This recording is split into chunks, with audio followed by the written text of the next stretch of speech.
pa rin sa Divisoria. So i-try natin, nilagyan ito ng yellow. Ano kayang lasa nito? First time ko na makatikim nito ka-adventure, kaya dahil pumunta tayo dito sa Manila, titikman natin. So 45 pesos at magagamot na yung uhaw mo sa napakainit na panahon. Ayan, tirik na tirik. Ngayon ay 3:30 na ng hapon.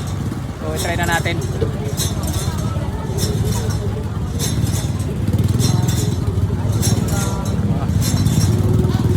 Sarap. Parang apple na apple. Dito yung pinapaikot. Ngayon lang hindi nila nilagyan dahil mainit yung panahon. Pero ito, sarap. 45 pesos lang. Dito lang to sa Santo Cristo Street. Ayos, may ano siya. Parang may sipa siya pag katapos mo inumin. Tapos yung natalik ko, yun yung parang pampalas na taste. Pero yung una talaga na i-taste mo siya, mayroon siyang sipa na kakaiba.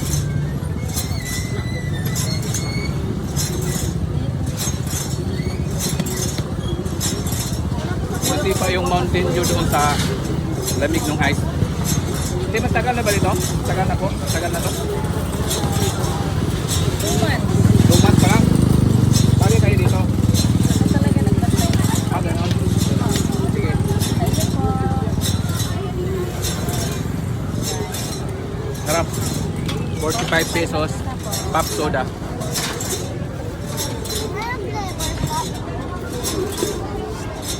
Siyempre, magbayad na tayo. Ate. Ito yung hiling nila eh. Yeah. Dahil dyan, mag-order pa tayo ng isa sa aking cameraman. Sarap yung ano yan. Royal at saka ito. Sige, bigyan mo ko ng royal. Tikman ko rin. Sige. Dahil yan, titikman na rin natin yung royal at saka yan. Wait lang ha. Bigay ko lang sa kanya. Sige, sige.